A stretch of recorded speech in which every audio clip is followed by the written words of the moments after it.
Okay, well, we're live, guys. Hello, hello, hello. It's Lisa Copeland, Glen Lundy, and Kerri Wise. And we want to invite you into our living room to have a conversation. Hello. Hello, my friends. Hi. Hi, Lisa. How are you? Fabulous. Good. So I don't know who wants to kick this off, but we kind of made the decision that it's time to have some conversations. And we've all had separate conversations, and there's a lot of people out there having conversations right now about the events in the world. And boy, there's a lot of them going on. And so I think I want to kick right in. Everyone's jumping on, boy. I'll tell you what. So if you guys have not, guys and gals out there have not shared this out, share it out. This is an important conversation for what's going on in the world today. And in full disclosure, we're all three friends, and we've all three had we have such a great dialogue between us, and we want to share that conversation with all of you. And so I think I'm going to start it with, I've really struggled the last 4 or 5 days on what to say and how to say it. And share it out. This is an important conversation. Okay, why are you getting feedback here, Lundy? Is that you? Yeah, sorry about that. Okay. And I really share it out like you asked us to. I know. See, that's it. You're listening. Now I'm afraid to share. Yeah. No, share it out. Just turn your phone down. Yeah. But, I have really been concerned about how to say how I feel, so that I know that the tonality is correct, so that I don't look like, I don't know. I mean, it's been a conversation. Kerri, I've talked to you about it. Glen, I've talked to you. I've talked to other friends about it. And so my first step was I shared a couple of posts from some very good friends of mine. One of them being you, Glen Lundy, and another one of my friends being Yolanda Conyers, who's the head of D&I, which is diversity and inclusion of Lenovo Computers. Her and I've been friends for 20 years. And that was like my toe into the water. And so, I want to talk about that. Kerri, I'm going to start with you, and then we'll go over to Glen. What has been your feeling the last 5 or 6 days on the Facebook posts that you've seen? Oh, where do I start? Well, I should start. I should start with my Facebook post and what I posted about it. And I always go back to Martin Luther King quotes. I always feel like it's a good place to start when it comes to racial injustice, civil rights. And what I posted was that, what we will remember is not the words of our enemies, but the silence of our friends. And Kerri, can I just tell you, that to me was so poignant. And that was one of the things that made me put my toe in the water. And it's not because I didn't want to, but it was because, man, this is a tough one. Yeah. And I understand why people are hesitant, because you don't want to step in it. You don't want to say the wrong thing. And I don't expect people to care about every issue either. Right. Like, I'll be honest, when it comes to dogs and pets, like I'm not a huge pet person. So you're probably not going to see me speaking out on that as much as other topics. So like, we all have our hot buttons, but I do think that it was very meaningful for me to have friends who either responded to that post. So maybe they didn't put their own post, but they responded to a post that I made, showing some support. Or, I had really bold friends that just came out and said, look, I am against racial injustice. Like, and there's nothing wrong with that. And I'm not going to stand for that. Right. Like, and so I think it's important, at a minimum, we can all show some level of empathy and not think of it as I'm on this side or that side. No matter what happens, you can always show empathy. And that goes a long, long way in my boat. But Kerri, we're going to come back to that empathy. Yeah. Because there's, some of it's not, it's still not okay. Glen, right. How have you felt about what you've seen put out there? You're such an eloquent communicator, Glen Lundy, the host of the #1 morning show, hashtag Rise and Grind. You're the most eloquent communicator that I know. You are. And, you're so heartfelt. But real deal here, like, we're live. Talk to us. How have you felt? So now that you said that, I'm going to be like, yeah. I have felt multiple emotions, and it's very, I live in a bubble. Lisa. I live in a bubble, man. I've got a beautiful home. I've got 10 acres of land. We're separated from the city. We've got a pond. We go fishing. I get to work with dealers. I get to travel around the country. Like, I live in this But very Glenn, it hasn't always been that way.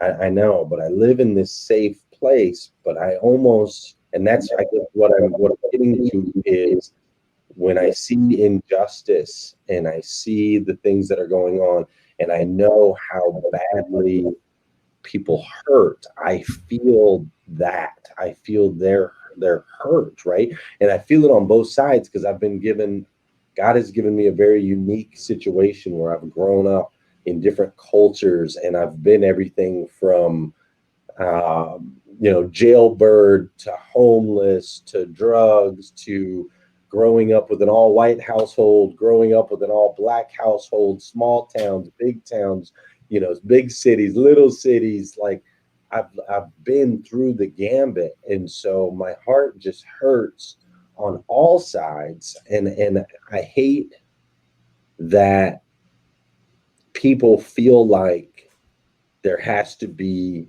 one right answer and that there's right and that there's wrong. And I wish people could see, once you walk in other people's shoes, then you start to be able to see that I can be right with my perspective based on my experiences, and you can be right with your perspective based on your experiences. And we can find beauty by blending your experiences and my experiences. That's how we can communicate and connect. And so when I see everyone doing the exact opposite right now, right? Everyone's going to one side or the other. It's like there's a line and they have to choose, and people are being forced to choose. And that's what hurts me, and that's what scares me as far as the future of our country and the future of humanity, is when everyone feels like they have to pick a side. So that's kind of where I've been at for a little while. I'm really thankful for where I am, but at the same time, I really hurt for those that are struggling right now. Well, and I, if I could just add, I mean, I jumped straight to kind of empathy, but I think, you asked me how I was feeling this week, and yeah, I was very frustrated, angry, just, in some ways kind of hopeless. I don't know if that's the right word, but to me, it wasn't just what happened to George Floyd. The Ahmaud Arbery got me going, right? Only a week or two before that. The situation in Central Park. But I think what's important is that for those of you who these situations, this was the first time it got on your radar, or maybe you were just shocked and appalled. For me, I wasn't shocked and appalled. Like, I've talked about these things for many years, right? Different situations. The Trayvon Martin got me going, right? Years ago. And so I think it just depends on your perspective, but being African-American, these aren't just news stories. I know of people who have experienced situations. And so I'm coming from a personal place. And I think what's hard is when you speak out on these things, which, I'm taking a huge risk on speaking out on these things. I live in two worlds. I live in a Black world, and I live in a corporate white world. I live in a neighborhood that's mostly white. And so it's very hard to speak out on these things and not come off as, militant or, that you're just complaining or using the race card. But So, Kerri, I want to stop you on that word. Yeah. Here. Militant. Okay. You are standing up for human rights. Yes. Standing up for life. You're standing up for people. Why is that considered militant? Like, tell me how you feel about that. Because, you and I talked earlier today, and that's what you said. And it really hit me. And I'm like, she's not militant. No, I'm not militant at all. Anymore. Like, I'm afraid. I think my voice, one of the differences I'm going to say being a minority, maybe it's being African-American, maybe it's being a woman, is that sometimes when I speak, I could be representing my entire race. right? To somebody who maybe has no experience with that race. They don't have a great friend. You're in business. For those of you who don't know you, Right. you're in the automotive industry and you hold a very high position in a corporate job. So you are looked at as a leader, as a woman, as an African-American woman, as, you know, somebody, you have a big presence, let's be real. And you have a lot of influence and a lot of outreach. Yeah. And so when I speak, I'm speaking from Kerri Wise's, all right, this is my opinion, but there's the added pressure of kind of representing your race or representing your gender, in some cases, working in a male dominated industry. So I think, and then there's the stereotypes that come along with who I am, right? We've all heard of the angry Black woman stereotype, which is, you know, I've been an angry white woman many times. And so I am meaner than Kerri Wise, I promise you. You're walking that line of like not wanting to play into stereotypes, but also keep it real and be who you are. Because sometimes you are angry. There's moments you are angry. And so, you know, I think there's always two sides of the story, but sometimes there's wrong and right. Sure. And in this instant, I spoke out. I don't speak out on everything, right? I'm not, you guys speak out on a lot more than me, but there's times where I need to make my voice very clear and forget, you know, any pressures of the career or my neighborhood or anybody else, and just kind of make it clear. Someone has to speak up. And I need to use my voice. And I know a lot of people that have suffered when it comes to racial injustice and have not been heard. And I need to make sure they're heard. And I will tell you, Kerri, what you said, and I wrote it down because it was so strong to me. And you and a couple of my other friends said it. And it was the silence. I almost cried. Like, it was the silence of our friends. Yeah. And that's when I said, I can't be silent anymore out of fear that I could say the wrong thing or offend somebody. Because it's not that I don't think it's not right. It's like I was afraid to put my toe in the conversation, as I would come off as, well, what would you know about this, Lisa Copeland? You're a white girl in Austin, Texas, privilege or whatever, right? Right. But when you said that, Kerri, and you and I've had a few talks over the week, and it's the silence of our friends. And that's what I'm like, okay, I'm not going to be silent anymore, but I'm going to be real careful how I enter this conversation, because I need it to be impactful, because people look to me as a leader, just as they look to the two of you as leaders. So the conversation's got to be right. And so I really had to get in the right place to have it and to start it. And I think that's important in times like this, and not to be emotional and not to jump in and comment on everything we see, because let's face it, guys, there's a lot of propaganda out there on both sides that I don't think is real. I'm not saying it's not real. Oh God. What I'm saying is that I think that people are blowing things up, that they're whatever side of that you sit on this, you're making this side look worse than this side. What is real is that there's racial injustice and racism alive and well in this country. That's what's real. But I don't believe that the 95% of the people that are protesting, they're not the looters. They're not the ones out burning down the church. They're not. Those aren't those people. Those are the people that come into every one of these situations. They take advantage, and they come in and they are trying to get their message across. Right? It has nothing to do with the 95% of the people that, if my friends called me today, I would be down there marching with them, saying we're not going to take this anymore. And me and my friends would not be the ones looting and burning down the buildings. Yeah. Right. So what do you say about that? I think that, you touched on something as far as speaking as a friend. I think that what a lot of people don't understand, and I even have to wrap my own head around this, because, I'm the rise and grind guy. I'm motivation, education, inspiration. That's what I do. That's my brand, and that's who I am. And when it comes to a lot of things, political or dividing or so on and so forth, I will stay away from a lot of that stuff. Lisa used to get on me all the time for not watching the news, because I used to refuse to I'm like, I don't care what's going on in the world. I just got to take care of this. But what I've learned and understood is as a leader, we have to be abreast and aware of what's going on. And when there is a civil injustice, this really has nothing to do with black or white. What this has to do with is people's liberties have been stripped from them for hundreds of years, right? And Glen, it does have to do with black and white. I'm going to disagree with you. It's really about injustice. It's about civil liberties. I will stand up for anyone whose civil liberties are being stripped from them. In this particular case, it happens to be a black man. It happens to be police brutality. Those happen to be the events of civil liberties being stripped away from people. And so that's where I feel like when you say nothing, that says something, right? Mm-hmm.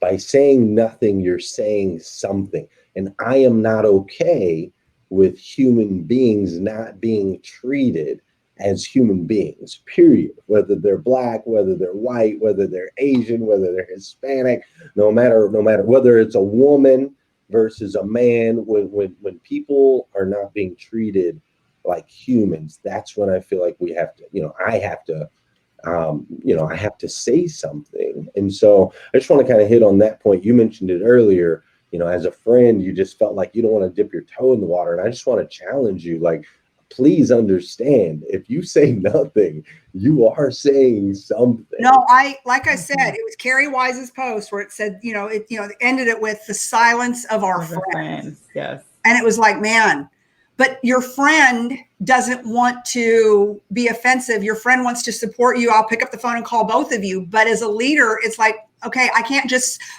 what I can't do is just support my private tribe of dear friends, you and, whatever. Like, I have to make a stand on this. But the stand is, and it'll never be for me, I just like with what's going on with the rioting and the looting, my feel is 99% of people that serve, that are police officers, are wonderful people. You got the bad apples in those, but I do think we got to get rid of the bad apples as soon as they become bad apples.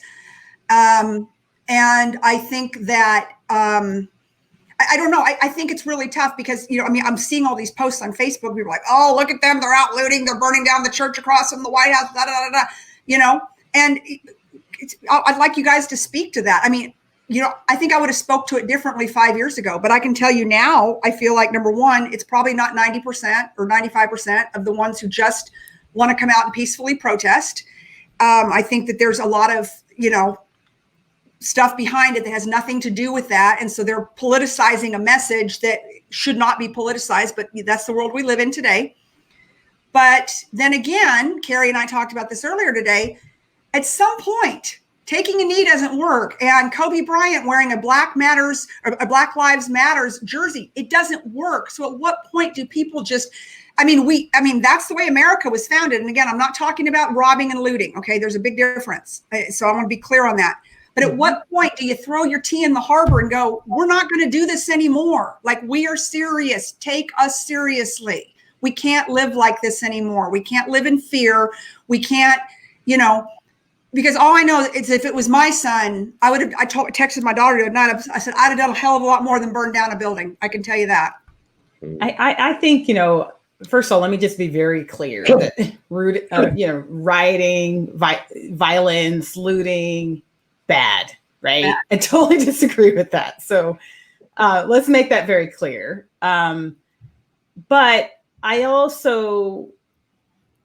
found it challenging when people were more appalled by the looting than they were about injustice. And I found that offensive in some cases, that they came out, several posts about the looting, no post, no mention about the actual civil injustice. In that case, it's like, well, let's just wait for the courts to do their thing. Let's wait till all the evidence comes out, right? The evidence has been out. Trust me, I've seen someone say that. The jury of America says the three that sat and watched it should be in jail right now. Unbelievable. I want to give you guys a comment. Demetrius Naylor, who's a friend of ours, he says, this is a group of people, a specific demographic who are blatantly being oppressed and discriminated against. Let's call a spade a spade. I would handle it differently. And so let me not talk about people who are looting and right. Violence, right? But let's just say someone who's protesting, who's angry, who might be yelling, who might be having sit-ins. I try to put myself in their shoes. It's easy for me, the girl that's living in her little suburban bubble right now, to say how I would handle my anger. You know what I would do? I would go to the spa. I might meditate, do some yoga, pray. I'm not in the inner city. I'm not struggling every day. Right. I'm not a Black man being pulled over by the cops just because he's driving. Right.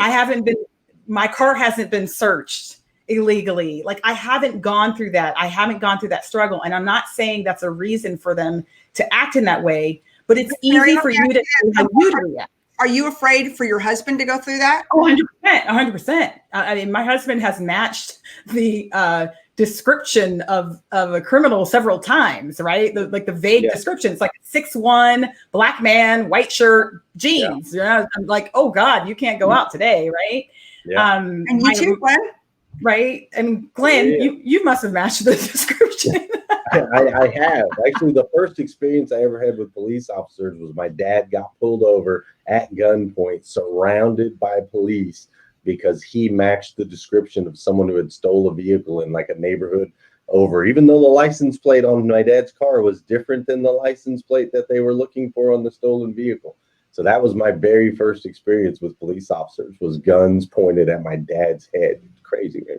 No, and it changes things. I remember, Lisa, I remember I sent you a video just to kind of like give you an idea of what it was like, because there was a white woman and she was with her grandson. She was white, her grandson was biracial, and she was driving with him, and a neighbor called the police and thought that the grandson was robbing the lady. It was her grandson. And so the police got called. They get pulled over. The grandson gets taken out by gunpoint and gets put in the back of the car. And the grandma has to kind of tell the police officer, no, this is my grandson. And I sent that to Lisa. Yeah, I sent that to her on purpose. Yeah. Because I figured I would officially be that mad white woman if that happened. Right, to your grandsons, right? Yeah. And I think when that kind of stuff happens to you, it's hard to erase that experience for that grandson. It's really hard to erase that experience, that someone you trusted, an organization you trusted, could turn against you, I guess, or your neighbors could turn against you. So I'm not giving an excuse to anger and bad behavior, but I certainly have an empathy. And instead of focusing on the outcome, we should be focusing on the root. And I feel like we're focusing more on the anger than we are the root. And the root of it, in my opinion, to people being really angry is not being heard, not being believed. When there's not video involved, there's certainly really challenging. And in most cases, there's not video involved. Yeah. So Glen, you made an important visit the other day. I think it was just your way of just working through it. Tell everybody about what you decided to do when you went and took lunch. Say that again. You went and took lunch a few days ago to the police. Oh yeah, I did. So right after the George Floyd thing, right after that happened, I was pissed. I was pissed. I was really angry. I've experienced some crazy. I've experienced a lot of things. The first time my wife and we traveled with the family, it's me, my wife, my mother-in-law, and all of my children driving to North Carolina. And for y'all who don't know, we're talking all of his children. There's about 15 of them. All 11 of them. Limo. We're traveling to North Carolina. As soon as I pass into North Carolina, we get pulled over for speeding. I definitely 100% was speeding. And the officer comes up and he asks me to step out of the vehicle. He takes me back to his vehicle. He searches me. He puts me in the back of his car. He does all of these things. He runs me, so on and so forth. We sit out there for, 40 minutes, so on and so forth. Then he says, okay, you're clean. Don't be speeding. He gives me a ticket. He gets me back in the car. So back up, he searches you? Oh, yeah. So when I sit back in the car, my wife goes, what the heck was that all about? And I was like, what? He wanted to make sure I was good, didn't have any warrants. And my wife's like, why did he make you get out of the car? And I said, they always make me get out of the car. They don't make you get out of the car? My wife's like, hell no, they don't make me get out of the car. I didn't even know. I don't even get a ticket when I get right out of it. I get out of the car every time they make me get out of the car. Every time they search me. That's to me that I just thought that was standard. So stop. So search you like up against the car, pat you down, search you. Yeah. Make sure you don't have any weapons on you. What's that? So for a speeding ticket, yeah. Were you in the Lundy limo? We were in a Suburban. Okay. With 4 kids in the back, my mother-in-law, my wife, right? Like just on the, and so that's the type of thing. The reason that I bring that up is, it made me really angry when I saw the George Floyd thing. Man, I don't like being angry. I don't like having those emotions, but I do have experiences that have compounded over time, right? Little this, little that, little this, little that, that compounds. It's just like do you want a penny doubled every day or do you want $1 million, right? You get the penny doubled every day. Ultimately, you hit this compound interest point and it spikes. And that's where we're at. And so I've had little thing. Then you see something like this and it's like, shit, like, come on, man. This is ridiculous. A 10-minute long video, the man begging to freaking breathe. It's and 3 cops watching it happen? Disgusting. And so I was angry, and I don't like being angry. And my friend Danelle Delgado, she once told me, like, the only way out of a place like that is to give. That's the only way out, is to serve someone else. And so we had some money that the Rise and Grind members had put together, and we were looking for an opportunity to use it. And so we decided we'd go down to the Lexington Police Department because, again, I am very I'm an empath. So not only was I angry for people of color, but I was also like worried about these boys in blue, the 98% of them that are good humans, that are brothers and fathers and sons and daughters. And I was worried about, because I knew what they were facing out there in their shifts. And I knew their wives were worried. I knew their kids were concerned. And so I just thought, how can we kill 2 birds with 1 stone? So we went to Chick-fil-A, God's food, right? God's chicken. We went and got some of God's chicken, and we served all the police officers in Lexington. We bought their lunch just as a gesture of like, hey, I know you're having a rough day. I'm having a rough day too. So I love seeing that. What did they say? Like when you walked in there with all that food, how did they feel? Well, it was a little bit of a debacle, to be honest with you. The officers were all out in the field, and we were trying to figure out, where to drop the food. And this one guy was calling, and he goes, "Man, I never realized how hard it was to get a hold of the police."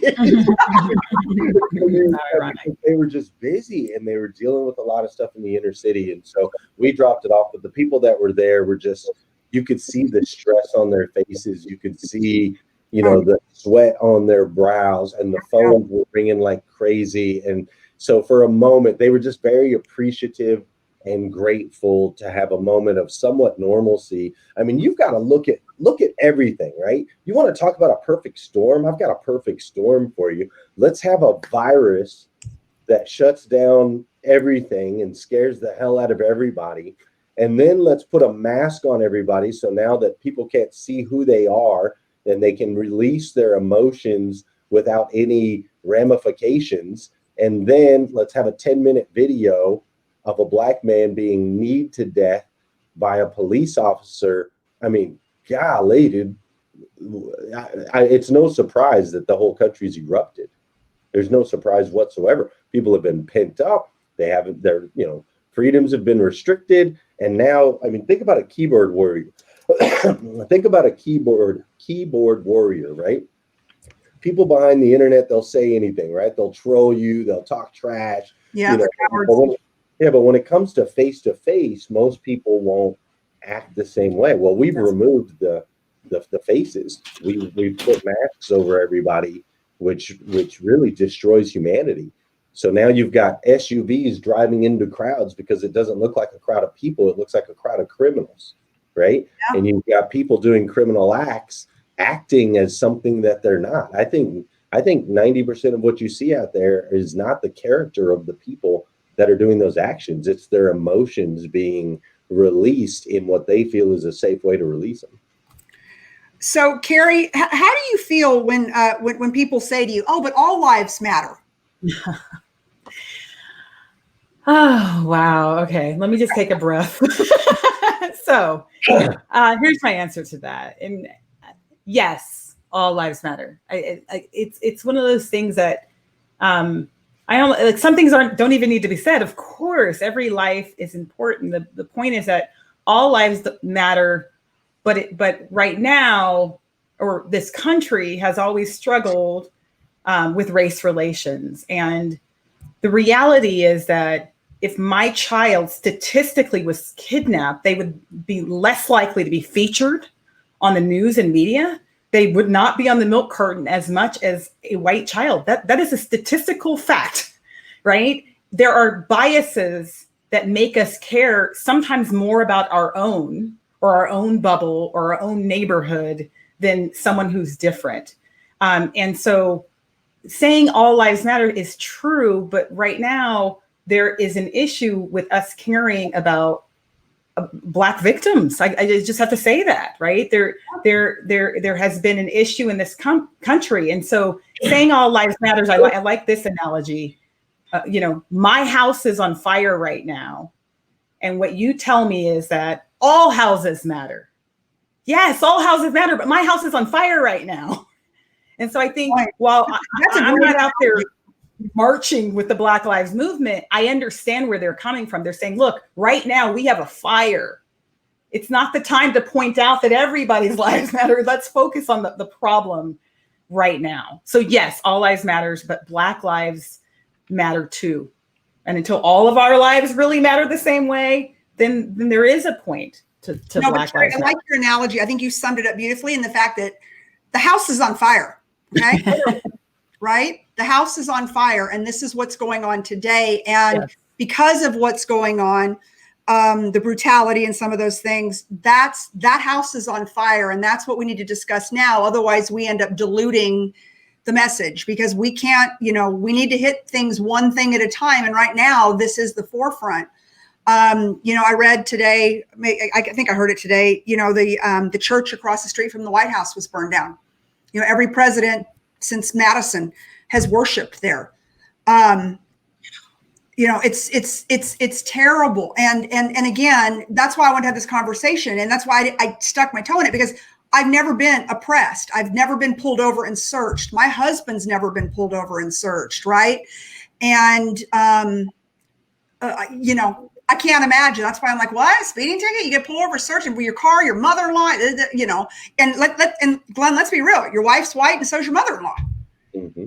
So, but he saw you, and all of a sudden, and one of my favorite stories about Glen Lundy is that he literally grew up in two different worlds, two doors down in the same apartment complex. And I feel like I know this story better than anybody, but besides Glen. But you grew up two doors down, and you said that when you would be with your father, who was African-American, you lived this one life, and you laugh like, I ate fried chicken, this, and this. And then when you were at your mom's house, two doors down, literally, you were listening to country music. And so how do you identify with all of this? Because your mom is white, your dad is Black, you've lived two doors down. Yeah, that's a good question. I know. I don't know where I'm going with this, but it's like, I feel like you're on a balancing. You're on a like a tightrope balancing. Yeah. No, back when I was younger, I felt torn. Now I feel like I'm a bridge. I feel like I'm really a bridge, and I have an opportunity. God gave me a gift. I did. I grew up to completely different cultures, and every stereotype you could possibly imagine existed in those cultures. Dad's house was a Black house. That was it. Gospel music, fried chicken, collard greens. Love it. Yeah, that was Dad's house. And Mom's house was a little rock and roll, a little country music, and Mama sitting on the couch reading a book, right? Like, it was just every stereotype that you could possibly think of. And so, right now I can feel, and that's probably the most frustrating part for me, is I've been given that gift, but I understand that other people haven't. And people, until you've walked in their shoes, it's just really hard to see through their eyeballs, right? It's just really, really hard. And so I'm banging my head against the wall. I was really frustrated. Skip Bayless on K-Love this morning, the Skip and Amy show, positive, encouraging K-Love, right? If you ever listen to that radio station, Christian music, and it's always positive, encouraging. And Skip Bayless came on this morning at 6 a.m. and he said, Amy, I'm just going to be honest with you. I don't feel like being here today. He said, I know prayer works. I've seen miracles. I know God has a plan for all of this.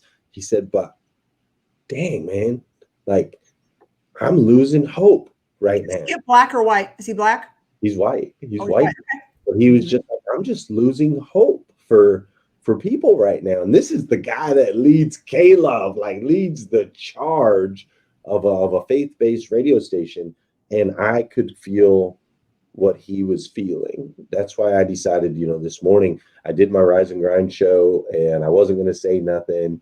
And then I'm like, dude, I just got to go live and I got to talk. And then you were like, let's talk. And we're doing something on Wednesday where we'll talk, because it's very disheartening, because I'm afraid, Lisa, I am afraid that until people walk in other people's shoes or figure out a way to step out of self.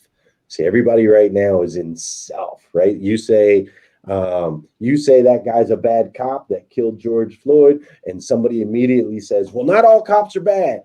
And you're like, well, I didn't say all cops were bad. That's not what I said at all. What I said is that guy in that uniform is a bad dude. He's a bad dude, and he did a bad thing. The other three that sat and watched him do it. And they're bad dudes. Yes. And there's other bad dudes out there, and that's what we need to be talking about. But people are instantly going to their stances and their beliefs, and they feel like they have to protect what's near and dear to them, and they can't take 2 seconds to step outside of that and just see, like, that dude's a bad dude. And there's a lot of bad things that continue to happen. There are economic differences in our society. There are cultural differences. There are hundreds of years of differences. And so I want you to walk with me, and let's talk. Open your ears, close your mouth for a second, and just walk with me.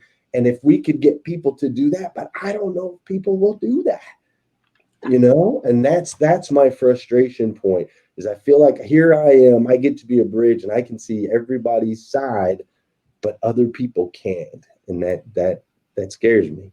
Well, it takes self-reflection, and that's very challenging. And I think, most people aren't racist, but everybody has biases, right? Right.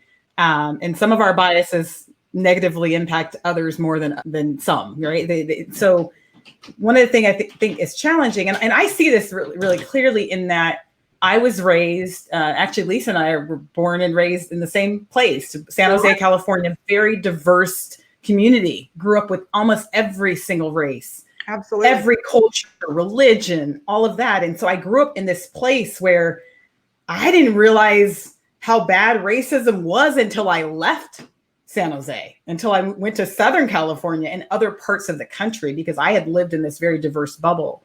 But with that, knowing people of other races in a very deep way gives you a perspective that your stereotypes are busted, because Julie, right, who's from Thailand, or this person who's a Muslim, and it's like knowing you don't believe and you don't buy into the stereotypes. But if you've lived like the majority of people where you're only around your own, think about your 10 closest friends right now. Think about the 10 people that you interact with the most. Write down their race, write down their gender, their religion.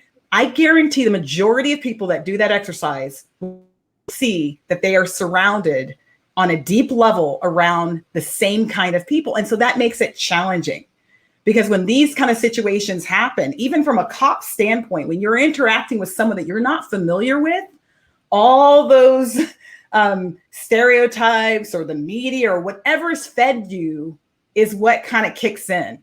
And so I think awareness of your biases and just admitting that, look, we all kind of have them, to me is like a first step to end this. Mm. And it is, and Kerri, you and I have talked about that a lot. It's unconscious bias, right? It's like you don't even realize, because of because of your circumstances, or, your group of your 10 closest. And I'd even narrow that to 5 closest friends. Yeah. I'll be real. Like my 5 closest, 1 is Black and 4 are white. Mm-hmm. And I don't know why. That there's just how it is, right? It's just who we know, right? And then so what is the answer? What are you guys teaching your kids? I'm going to ask this: what are you saying to your kids right now?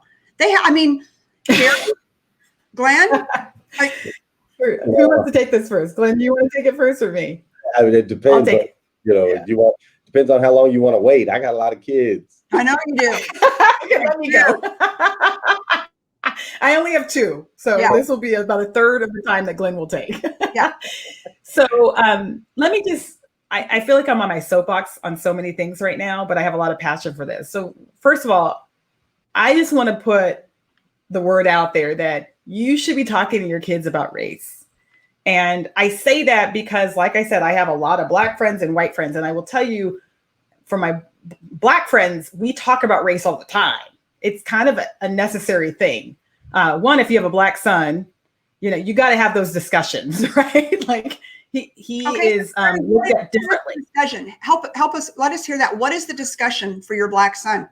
Well, I would tell you my brothers, just the way my dad talked to them about being pulled over by the cops, right? And like how to react to those situations. We were raised in California, but my parents were from the South. So when we would visit the South, it's a little different than California on race relations. So they would kind of prepare us for the differences, right? And so I think those kind of discussions, my kids, my girls, is different. They're very different relative to the rest of their school.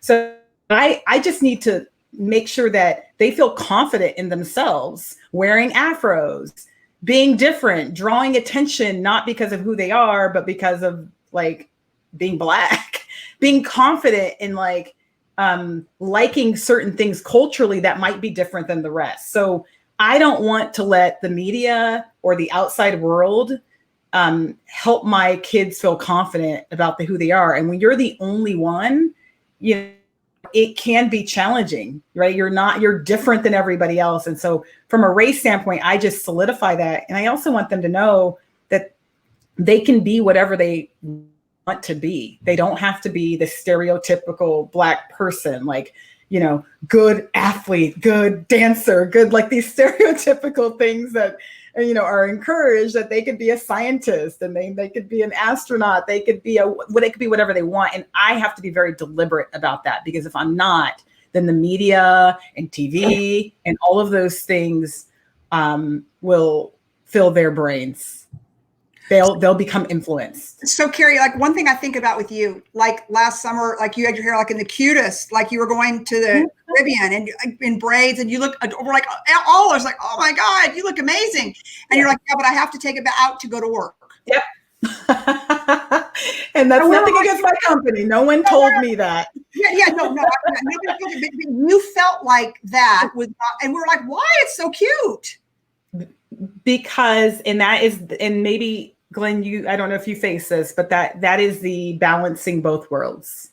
I'm a Black woman in a white male industry, and how I've succeeded, I think, partially is kind of blending in and moving in and squeaking through those cracks, and being true to who I am. So I'm very proud of my culture and everything, but I pick my battles. And for me, wearing braids every day was not a passion of mine. I wanted to do it on vacation, but it wasn't a sword I was going to die on. Probably gave you a little bit of credit too, but you look good. But you know what I'm saying? So I think it's like, you need to be true to who you are. And if you love wearing braids and you love wearing your hair in afro, absolutely do it. For me, it wasn't worth it, in that I do think that people judge you. I think people judge you. And for me, I just, that wasn't a sword I was willing to die on. But hearing you say that kind of wants to I want to go get braids next week now.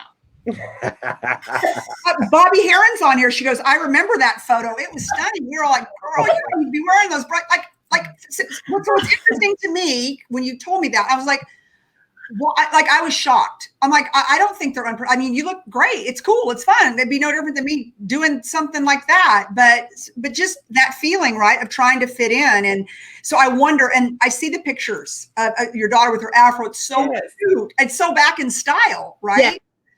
Yeah. But this generation's more confident in themselves too. I gotta say, my kids are like, I feel like they're more confident in who they are and being true to who they are. So I think for me, like, just to be clear, I am very proud of my culture, but I think we do have to pick our battles, right? So, you know, for me, for example, I don't love tattoos. So I don't get tattoos. It's not worth it for me. But if I did, I guess I would. I don't even think battles is the right word. Like, but it's interesting. She keeps saying that. I keep on saying it because I think it is. Right? Business is a game, right? Business is a game, and we all play the game to win. Lisa Copeland dresses a certain way when she's about to go on stage and freaking deliver a badass presentation to a bunch of freaking white dudes in the car business. She dresses different, you know, than when she's maybe just hanging out with her family on the weekends. Like, we do that. I suit up. When I go into a store, dude, I freaking suit up. I'm pressed. I'm clean, especially if I'm going to see Brian Benstock. I got the freaking tightest suit on, right? Like, that's just the game, right? You want to come off as the most professional human being that you can possibly be. And I learned early, when I was in the car business, I was 20 years old. I was still selling cars. I worked a deal over the phone with a guy on we were sitting there on a brand new Subaru Impreza WRX STI. And I worked the entire deal with him over the phone. He came in to pick up his car. When he pulled up, I said, you know, how you doing, sir? I knew he was coming. So I said, how you doing, sir? Welcome to, you know, Planet Nissan. And he said, yeah, I'm looking for Glen Lundy. I said, I'm Glen Lundy. And he looked me head to toe and said, you're Glen Lundy?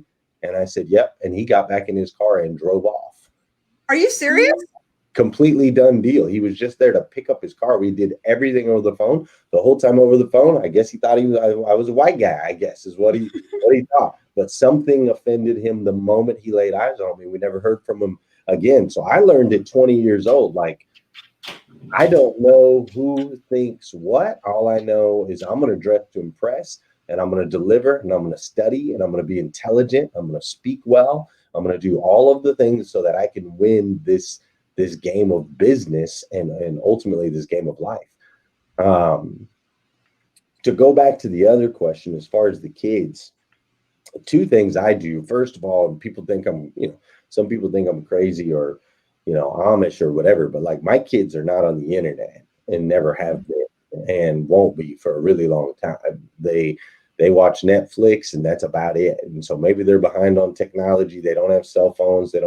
Because I'm not ready to expose them to Pandora's box. Now, as far as talking about the color of their skin, and they know daddy's skin is brown and their skin looks different and their eyes look different. And, you know, so we talk about the beauty, but really that's it. We just talk about the beauty in being blended. We talk about the beauty in differences and cultural differences. We study cultural differences and we talk about all of that stuff. So we study the beauty of it. I haven't introduced them to the dark side of it.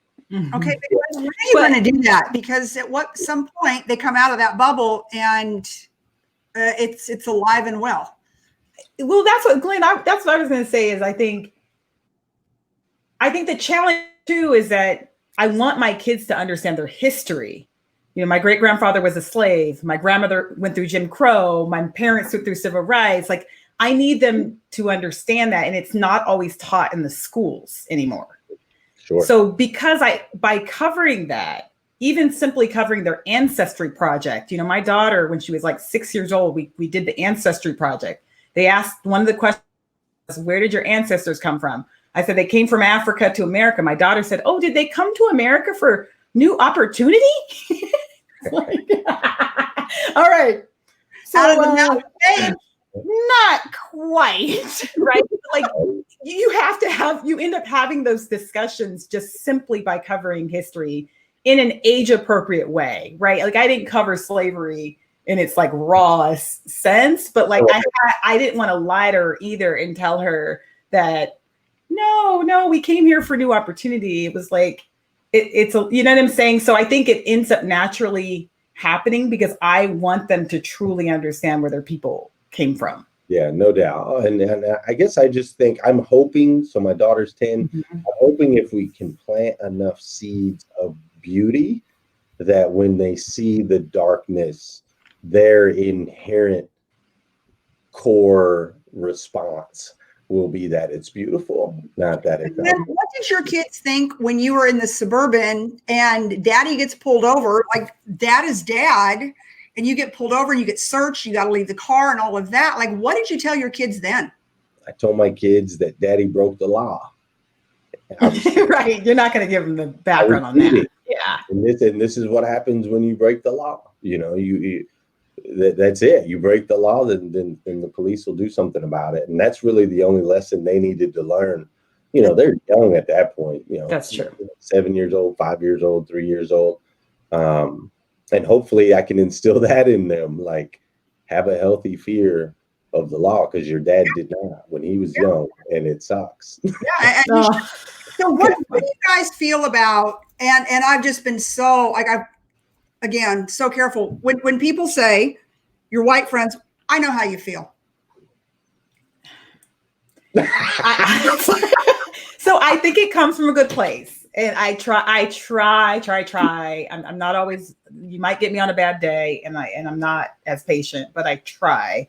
And I think it comes from a good place, but I don't think that's the best response, right? Like to anybody who's going through anything, the very first response to make it about you, right? Like, I know what you're going through. Right.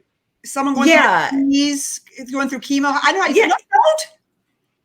Right. It's like if for the women out there, it's like if a guy was like, if you were complaining about the challenges of being a woman, and the guy's like, I know what it's like, right? Like that would be crazy. You'd be like, really? You don't know what it's like, right? So I do think that that's not a good place to start. It's not a good place to bring up examples. You know, I've had a couple of that examples of people saying, well, white people are also, brutalized by the police officers, or look at this example. No one cared about that, right? Burning down right now, people. That's the best analogy ever, Kerri Wise. There's one house burning down. That's the conversation, right? It's like, it feels tone deaf. It feels like you're coming at it to make it about you, or really it feels like you're discounting that it's real. Yeah, and Kerri, our good friend Scotty Reese is on here right now, and she's come the same place I'm coming from. Like, finding the right language is so important and so difficult. Yeah. What is the right language for your friends, for your white friends? Let's just call it. I think the perfect language is, to me, the perfect language is, hey, Glen, I love you, I care about you, and I've got your back. I don't know what you're going through. I don't know what you're feeling, but I just want you to know, like my buddy Isaiah Mills, he's 7'2", dude's a beast, right? Big old 7'2", redheaded white boy. He sent me a message yesterday morning. He said, I could never understand what you feel right now, but just know I will stand in front of your business if you need me to. And boy, right? Yeah, and that's really what we need. We just need to know that you have our back. We don't expect you to understand. Like, I don't expect you. You haven't walked in my shoes. So just knowing that you love me and that you care about me and you've got my back is enough. Kerri? Yeah, and I would say, so let me tell you what to avoid, and then I'll tell you what to do. So avoid I know how you feel. That's why I got her on here. I think you have to be careful. I think there are people that are well-meaning that are kind of that have told me how I should react, right? Like, you shouldn't do this, or you shouldn't do that, or you should. And I think that's part of that lends to frustration a little bit, because when you're angry, you're doing your best to contain your anger. And there's been all kinds of protests, right? People kneeling, athletes speaking out, that have all been criticized. And so there's just this feeling of like, what do you guys want us to do? How should we react? And so there's a frustration there that, like, nothing is good enough. I've seen posts about Martin Luther King, which I really appreciate, and I admire him But even, saying that you should be like Martin Luther King. Martin Luther King was shot in the head for his peaceful march. So even that is a level of frustration to say, man, he tried peace and he was still didn't end well. And so I think when you're prescribing, just remember, like, that's part of the frustrations. It feels like nothing is working. And so someone lashes back at you. That's where it's coming from. I think Glen is right. Treat me like a person. I'm Kerri. I'm the person, and just reach out to me like you would like any other situation where I'm struggling. That, look, I'm thinking of you. I'm empathizing for you. I'm praying for you. Some friends, I'll tell you, Brian Benstock, I don't want to call him out, but like, he said the most profound thing I've ever seen on my page, which he said, like, I didn't realize this was happening. Yeah. I didn't understand what privilege was, right? He said, I didn't understand what that was. So like, that's even taking it a step further. When someone says, like, I didn't know, I'm sorry, I didn't realize it was this bad for you. Like, to me, that's even like the highest level of empathy. So just those words are so important, and just don't overdo it, right? Don't overdo it. Just reach out, see how you're doing, and see how they're doing. And I think that's good enough. That's a good start. Yeah. Glen? I was just saying, Brian sent me messages too, through this, and it was really powerful and impactful. I guess,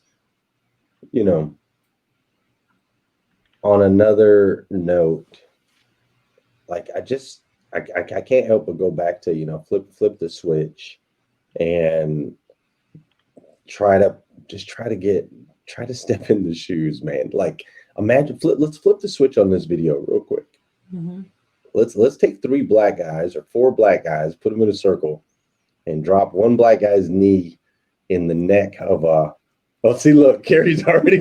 I know where you're going.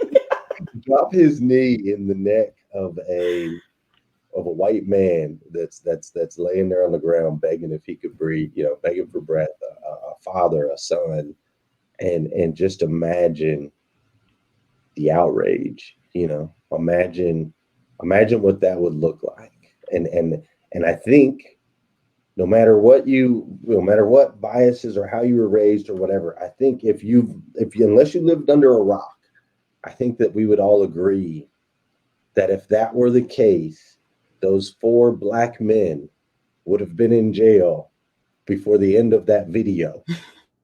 I agree with you. You're right. That's exactly what would have happened. And that kind of shows the difference between, when people talk about white privilege or anything like that. It's not about growing up with a bunch of money, growing up rich, it's just, there is a different tone in America depending on the color of your skin. And we have to continue to talk about it and have conversations if we ever want to grow and get past that. And but we have to admit that it's there first. I think that's where it starts, is, and that's what I loved about Brian's message, is Brian was like, shit, I didn't even know, man. Like, You didn't know. I was talking to Kerri earlier, and I said, well, I finally learned what white privilege means by somebody's post. The fact that we're a country, I thought, yes, I'm white, but like, I get it. I'm in good shape. I'm not like, I'll own that. But what I didn't understand, when people would keep saying it, but the fact that our country was built by white men, the laws were created by white men for white men, and I'm saying white men because that's what it was back then. And and that's it. And so everybody's been having to dig out of a hole since then. I look at the 19th Amendment for women, where we had to go and we were beaten and we had to protest to have the right to vote. Okay, so that's nothing like trying to and not be chattel in 1919, and that's nothing compared to, let's say I am a woman and my skin is black, or I'm a man and my skin is black, and I'm still having to fight to get out of that hole. And so I don't remember who it was, but whoever it was, I was like, the 19th Amendment is something I've spoken on. I'm very passionate about. Just 100 years ago, that women were chattel, but where I guess I just didn't put all the strings together. It's like my black friends are still feeling like I think the women did back in 1919, right? Where they can't protest and they're beat, right? And so it's just interesting, and not that I'm glad any of this happened by any stretch of the imagination, but I do think it makes people that are leaders, myself and Brian Benstock and some of us, go, huh, okay, right? So yeah. Well, and I think that's what it comes down to, is just being heard, because a lot of these instances they're not on video, and so it's challenging when it's not on video. It's challenging when it's not like overt racism, right? Like, most racism isn't someone just like calling you a name, right? It's the stuff that happened in Central Park, right? The woman that felt like she could call the cops and say, I'm being attacked by a Black man. She knew exactly what she was doing in that conversation. Like, she was mad at it. She was just trying to get even. Exactly. Yeah. How do I get even? Mm-hmm. And so my friend posted something that was like the best description. She says, white privilege doesn't mean your life hasn't been hard. It means your skin tone isn't one of the things that makes it hard. Yeah. There's plenty of other privileges. There's social economic. There's being a man. If you're a man, you have privilege, right? If you're heterosexual, you have privilege. So it's we all have certain privileges. It's just, if you happen to have that, that's one of them. So like how you if you almost like set up, okay, the different privileges in a category. Some people, I got 3, you got 4, you got 1, you got 2, right? I mean, that's kind of a way, because I mean, you said it, man, woman, Black, socioeconomic, right? Education, Christian, right? Yeah. There's all kinds, and I always say, like, my parents were born very poor in the South, but I was born in San Jose, California. I am absolutely privileged. Right. African American. I am privileged, right? To be born in that place at the income level of that city. And so I have no problem saying that. But what I find is people get really defensive saying they have privilege. Like, it's almost like you're saying that they feel like you're saying they haven't worked hard or whatever. And it's not that. But I do think it's a crime to not use your privilege to speak on behalf of those who don't have it. I think it's my duty to use my voice, to use my education, to speak, my influence to speak up for those who don't have that same privilege, that same voice, all of that. So I'm getting off my soapbox. But. No, it's good though. It's good. And so wrapping up, what is it? How do we use our influence for change, right? We all 3 fundamentally agree, rioting and looting, like, that's not the way to do it. It's wrong. It's wrong at every level, but it's not wrong for a sect of people, whether it was the women out marching in 1919 for the right to vote, because that's the only way they were going to have it done, and beaten and jailed to do it, or African Americans out marching peacefully and saying, we're not going to take this anymore. We're coming together. We are one, and you're going to hear us. Finally, you're going to hear us, right? So how do we use our influence for good? Well, we gotta come together and have conversations like this. It's all about the conversations. Like, there's so much. We create and we perpetuate division, right? Because that's like Kerri was saying. If you look at the 10 people around you, that's like a human thing. We're drawn to people that are like us, and so we gather and we have all these different groups and sects and so on and so forth, right? You've got the Black Lives Matters groups, and then you got police that are a group, and you just have all these different groups, the White Women's Christian Society of America group, whatever, right? There's all these. I do not belong to that group, in case you're wondering. So you have all of these groups, and these groups they're not having conversations with each other. They're having conversations with themselves. And you can't learn anything when you're just in a group of a lot of other people that are exactly like you. So as leaders, we have to create environments where people can come together of all different ethnicities and socio-economical backgrounds and upbringings, and actually have real life conversations, not just surface level, but have real deep, in-depth conversations and agree right at the gate that, hey, you're not right and I'm not wrong, and I'm not right and you're not wrong. This is through my eyeballs, and I want to see through yours. I think that conversations are really important. The challenge of having conversations, especially with people who are different than you, is that a lot of times it helps to have relationships. So, I don't want everyone to go and reach out to that like one Black person they know and start asking them a bunch of questions, or that may not go very well. Real quick, sir, come here. I just want to ask. I can see it now, right? Everyone's like, Kerri told me to reach out, and like, it may not go well. They might be closed. They might get easily offended because you know why? Because you don't have a relationship. Kerri, see, you can say all this. This is Black privilege right now. Lisa, there's someone watching this that's going to make a phone call to that one person they talked to like 5 years ago, right? Asking all these questions. So that's going to go really badly. I don't even know. Yes, tell me how you feel. How you feel now? We'll just create a hotline, Kerri. It's like 1-800 call a Black person. Exactly. Black person. And if you do want to talk to a Black person, call me. I'm a safe person. I think I'll have a lot of empathy to your stupid questions.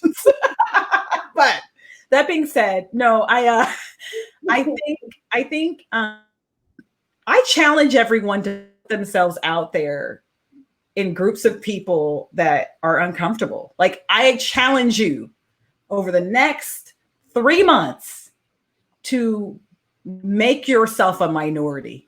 Just for a day. Go somewhere where you might be the only one.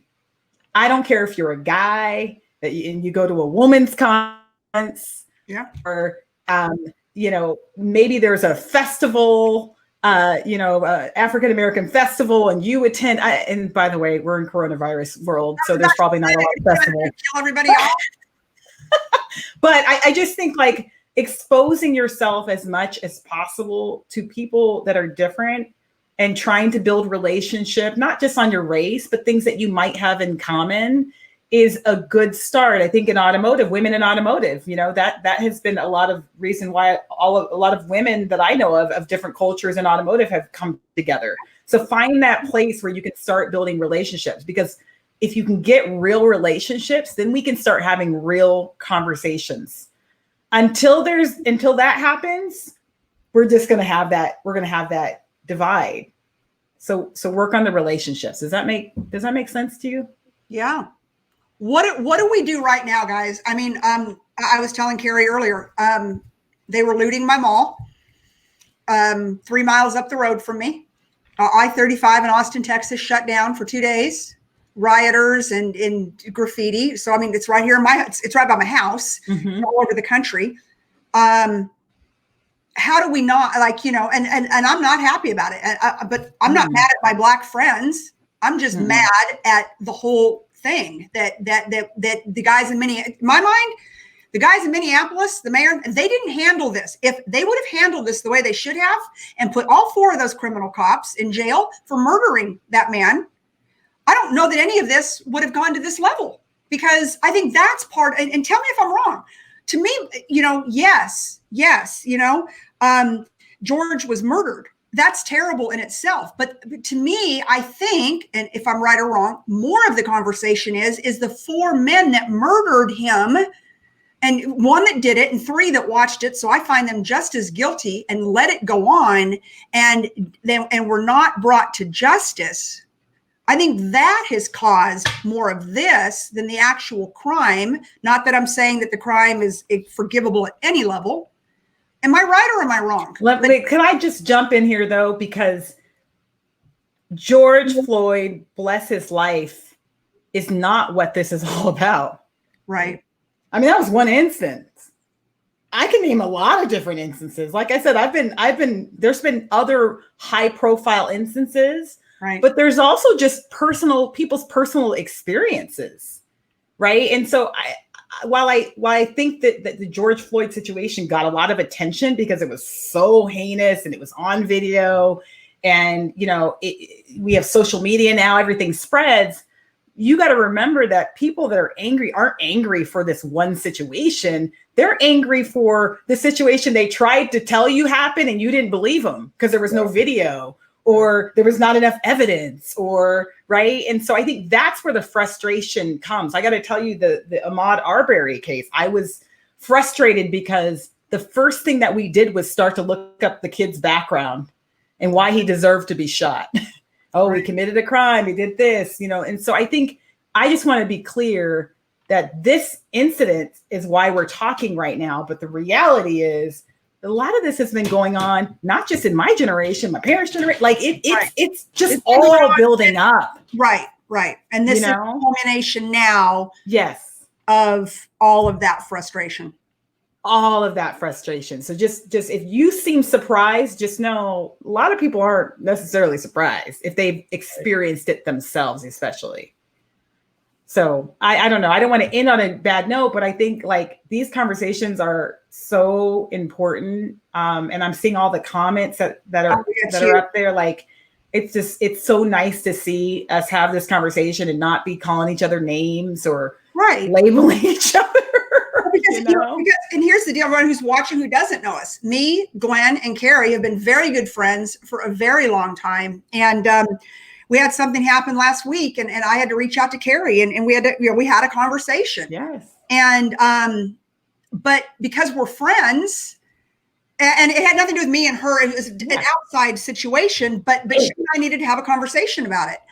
And it was safe because we were friends. I didn't think, oh, this is Kerri, my Black friend. I got to da da da da. I was like, no, this is Kerri, my friend, and we need to talk about something. And just like I would do with Glen, and so that's why I wanted to have this honest conversation with friends. And I think that is more. But I wanted to share it with everybody out there because the three of us we have lots of conversations between us and we're all friends, but to share that conversation, to see the perspective, because Kerri and I have laughed so many times about, I'm an angry Black woman, I'm an angry white woman. Like, to us, that's funny. And it's our shtick with each other. Yes. But in the real world, it's a thing. And I remember the first time you and I talked about it, Kerri, I go, is that really a thing? With angry Black women? She's like, you are so stupid. I'm like, stupid. Like, it's really a thing? Like, I really didn't know. I mean, I don't look at Black women and think they're any angrier than me because I'm always one fighting for equality. So I'm thinking, you're not any angrier than I am, sister. Well, yeah, no. And I think just to give everybody the context of that, what I say to Lisa is if I assert myself, right, I have to be very thoughtful about stereotypes that are out there like that one. Right. And so, you could see two people react in the same way, or maybe I do kind of show a little emotion, and depending on your stereotype of them or your experience with them, you might perceive it differently, negatively, positively. So it's always in the back of my mind, people's lack of exposure or their stereotypes and me not necessarily feeding into them, which gets a little exhausting, I must say. But it helps if you've got Black girlfriends, if you're the white girl, and you can have those conversations. They can slap you upside the head and go, you're so dumb. Like, right? And so to your point, like, trying to expand your circle of people, not disingenuously, but just genuinely going, not everyone's going to look like me, believe like I believe, see life as I see it.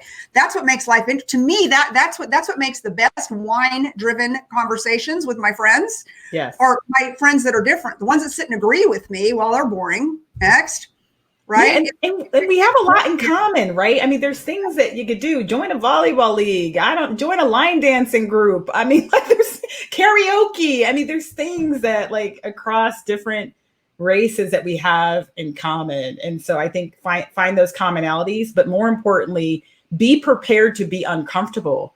I'm usually the only one in a room at most of my life, right? Like I walk in a room. You and I are together. Unless we're together, and then we're like somewhere together. Right?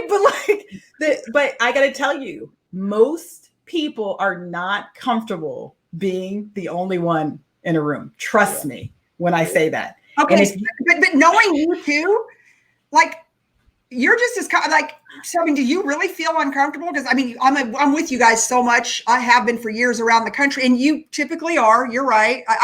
You know what? I don't even notice it because it's y'all. So it's like I just don't notice it. I notice it, but I embrace it, and you know, it comes down to that word privilege again. Like I am thankful that I have an opportunity to create the life that I'm able to create for my family. I'm thankful that I can walk into a room filled with a bunch of white people and I can still command an audience. I can still add value. I'm thankful for, you know, all of those things. And, you know, I want to leave on this one final note, and I better get off of here. There's going to be a white on black crime if I don't get home soon, because my wife is expecting me. So she's gonna get me if I don't get out of here. But you had asked, you know, with the things going on right now with the looting and so on and so forth, and the only thing I can plead with people is just please don't judge. Just don't, like, you don't know what is going on. We don't know if that person's real or a plant, like if they're fake. We don't know if it's somebody from Antifa. We don't know if it's some of those people homeless, like, or that are looting. They might be homeless. They might not have eaten for the last 3 days. Right. They're completely impoverished, and they see an open. You don't eat for 3 days, and then go see the glass door out of a Subway. I guarantee you're going to climb in there. You're going to get you a sandwich, right? We don't know. You just don't know. So try to put down the binoculars of judgment where we're trying to point blame in all the different places where it doesn't need to belong. And instead, let's focus on the reality that there are injustices and civil liberties that are being stripped from people and have been for a really long time. And we need to do something about it. Yeah, Patricia, I saw her comment. She said, seek first to understand. Right. And I think that's a really, really strong statement. And I agree with you that, you know, we're not making excuses for those who are committing crimes, but I would say be careful about looping that all into the cause. Right. I'm hearing people say, well, they are rioting, they are criminals, as if they is like the entire movement. The whole movement. Right. And there's a big difference between people who are protesting, right, versus those who are, you know, robbing businesses and setting things on fire. And so let's just be careful to separate those. But more importantly, like I said, I hope we have the same outrage for racial injustice as we do for the looters.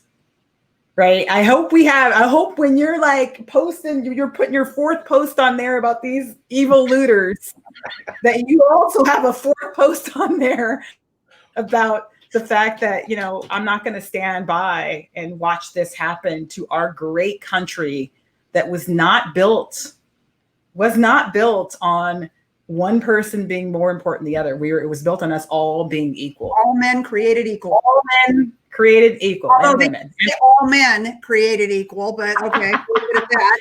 And women. Man privilege. Man privilege. You guys see back there, the future is female. It's always there. All right, well, my dear friends, thank you. Thank you for coming on and just having this very frank and honest conversation. And those of you who are watching, I would recommend you do the same thing, you know, with your friends in your circle. Now, just don't start calling up every Black person and just say, like, you're on Facebook with me, right? Because that isn't genuine. But do you have friends out there that you need to genuinely have a conversation with? And I will offer my services for one day. I will be your Black friend. If you have a question, feel free to reach out to me. She picks up the bar tab a lot. So Kerri's a good one to have. Yeah, she's a better friend than I am, because He has all those kids. It's not near as much fun ever since he quit drinking. That was the day I quit trusting him. All that water, all that little lemon in to give it flavor. I've tried so many times to corrupt him. It's not even funny. All right, my friends.